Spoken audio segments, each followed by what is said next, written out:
Boa noite, paz. Pastora Edmar, Igreja Quadrangular Jardim dos Oliveiras, Campinas. Eu desejo que todos estejam bem e eu quero conversar um pouquinho com os irmãos a respeito da carta aos Hebreus, capítulo de número 10. Eu vou ler do verso 19 ao 23. Isto porque os versos 22 e 23, ao longo do dia, hoje foram citados em momentos diferentes, por pessoas diferentes, que não tinham ciência uma das outras, e entende-se então que há um mover de Deus para um entendimento, Deus tentando falar, Deus querendo falar, Deus desejando falar, Deus testificando nos corações. E então, a pedido da pastora Márcia, eu vou falar um pouquinho sobre esta carta, tendo em vista que eu tenho trabalhado com esta carta na nossa escola bíblica. Então, eu quero ler o texto e depois, na sequência, a gente vai conversar um pouquinho. E diz assim: portanto, irmãos, tendo ousadia para entrar no Santo dos Santos, pelo sangue de Jesus, pelo novo e vivo caminho que ele nos consagrou pelo véu, isto é, pela sua carne, e tendo grande sacerdote sobre a casa de Deus, cheguemos-nos com verdadeiro coração, em plena certeza de fé, tendo o coração purificado da má consciência e o corpo lavado com água limpa. Guardemos firme a confissão da nossa esperança, pois fiel é aquele que fez a promessa. O que nós temos nesse texto? Nós temos aí uma colocação muito linda e muito especial para nós, para a nossa vida. A carta aos Hebreus, na verdade, ela não tem muitas características de carta. Ela tem mais características de tratado teológico ou de um sermão. O autor da carta aos Hebreus, ele pretendia falar com aquela comunidade de cristãos que se converteu do cristianismo, ou do judaísmo para o cristianismo, e que estavam vivendo um tempo de perseguição. A carta foi escrita ali pelos anos de 64, 65, o templo ainda estava de pé, não havia acontecido, portanto, a diáspora dos judeus, mas os judeus estavam sendo perseguidos pelos romanos. E com isso, então, muitos estavam tendenciando a retroagir, a voltar para o judaísmo, porque os judeus não eram perseguidos, mas os cristãos sim. E então, para que eles não desistissem da fé, o autor, ele faz um contraste entre o cristianismo e o judaísmo, e ele traz a superioridade de Cristo Jesus. Em nenhum outro texto bíblico, nenhuma outra carta ou mesmo livro vai falar com tanta ênfase sobre a superioridade de Jesus. E a carta ela é dividida entre a superioridade da pessoa de Jesus, a superioridade do seu ministério e a superioridade do caminhar com Jesus Cristo.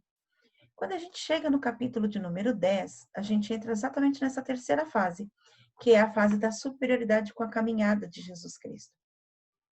E o capítulo de número 10, ele é um dos capítulos mais difíceis de se fazer uma análise teológica, dado aos seus conteúdos, principalmente a partir do verso de número 26.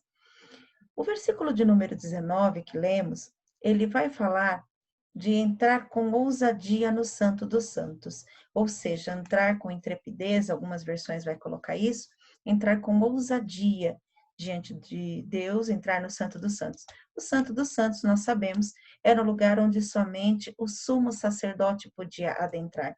E para aqueles irmãos que agora estavam em Cristo, que tinham toda uma cultura religiosa dentro do judaísmo vivenciada até então, eles tinham esse entendimento, que o Santo dos Santos era um lugar reservadíssimo, onde só o sumo sacerdote podia entrar.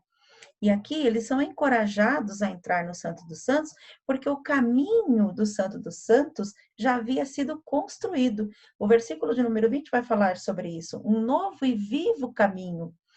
Antes, o caminho para o Santo dos Santos, ele era o átrio, o lugar santo e depois o Santo dos Santos. Esta pré-figura no tabernáculo é na pessoa de Jesus ou eu sou o caminho, a verdade e a vida. Então, na pessoa de Jesus, ela tem essa, quando Jesus fala esse texto lá em João 17, ele está trazendo essa pré-figuração para o Santo dos Santos.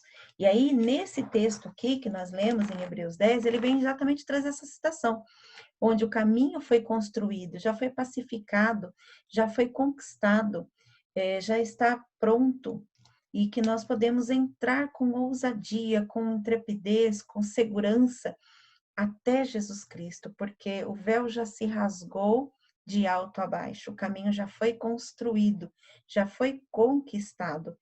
E aí ele fala, né, na segunda parte do versículo de número 22, ele fala de estar com o coração purificado da má consciência, né, a mente já purificada. Ele fala assim, olha, tendo o coração purificado da má consciência e o corpo lavado com água limpa. Ele está se referindo a todo um cerimonial que o sacerdote tinha que fazer antes de estar no Santo dos Santos para fazer a expiação. Levíticos capítulo 16, ele trata sobre isso. Então, aqui nesse pedacinho do texto, ele fala dessa figura, desse cerimonial que antes precisava ser feito pelo sacerdote, mas ele vai falar o que Jesus, ele já fez essa conquista, e é uma forma dele dizer assim, do autor dizer, olha, vocês podem entrar sem preocupação, porque na pessoa de Jesus existe essa suficiência, é um outro caminho, é uma outra maneira, é um outro jeito de se fazer isso, né, de se chegar a Deus. E agora, não através daqueles cerimoniais antigos. O capítulo de número 7, o capítulo de número 8, o capítulo de número 9 da Carta aos Hebreus, ele vai exatamente tratar sobre isso, sobre esses cerimoniais e a diferença, esse contraste da antiga aliança e da nova aliança, sobre esse caminho construído. No passado, esse cerimonial da expiação, que era feito de ano em ano, ele servia para lembrar o homem que ele era pecador e que o seu pecado que estava sendo expiado ali tinha prazo de validade de 1 ano. Por isso, de ano em ano, ele tinha que retornar ao templo, ele tinha que estar ali fazendo a expiação, ele tinha que vivenciar esse cerimonial. E quando, na pessoa de Jesus, esse cerimonial ele passa a ser suficiente e eterno. Ele passa a ser o único necessário. Já não tem mais a necessidade de ser feito ano em ano. Então, ele vai dizer para nós que existe nesse sacrifício do Senhor Jesus uma excelência, uma superioridade e uma suficiência. E o homem não precisa mais vivenciar isso. No versículo de número 23, ele vem e nos diz assim, então guardemos firme a confissão, ou seja, estejamos perseverantes neste entendimento, nesta palavra, cheguemos com o coração ali cheio dessa certeza. Quando ele fala de chegarmos com o coração cheio dessa certeza, ele está fazendo uma referência ao que está no texto de Hebreus mesmo, na carta aos Hebreus, capítulo de número 4, no verso de número 16, onde fala para nós que nós devemos agir da seguinte maneira. Hebreus 4,16 nos diz assim: cheguemos, pois, com confiança ao trono da graça, para que recebamos misericórdia e achemos graça, a fim de sermos socorridos no tempo oportuno. O que isso quer nos dizer? Quer dizer que aquele que é o sumo sacerdote, a pessoa de Jesus, sem pecado, quando a gente lê os textos antes, nós vamos entender sobre isso, sem pecado se ofereceu, sem pecado se compadece das nossas fraquezas. Por quê? Os nossos pecados fazem separação entre nós e o nosso Deus. Mas quando nós nos chegamos a Ele com confiança, nós chegamos a Ele para receber graça e misericórdia. E aqueles que eram os nossos pecados, que nos afastam de Deus, na verdade, nós nos aproximamos dele, nós fazemos o caminho exatamente contrário, nós não nos afastamos, porque se nos afastarmos, é que nós verdadeiramente não daremos conta das demandas da nossa vida. Mas quando nós nos chegamos a Cristo, não importa quais foram, nem quantos foram os nossos pecados, nós encontramos nele graça e misericórdia. Como o mais perfeito caminho, nós podemos trilhar até o Santo dos Santos e ali então nos reconciliar com Deus, através do sangue não de bodes, nem de touros, nem de novilhos, mas do sangue perfeito, no sacrifício único, supremo, superior, suficiente na pessoa de Jesus. E aí então ele fala assim: persevera nisso, guarde confiadamente esta palavra, espere o tempo oportuno, espere o tempo do cumprimento da promessa. Ela vai acontecer, porque ele é fiel para cumpri-la. Amém? No nome de Jesus, eu agradeço a oportunidade e espero de alguma forma ter abençoado e ajudado na compreensão do texto.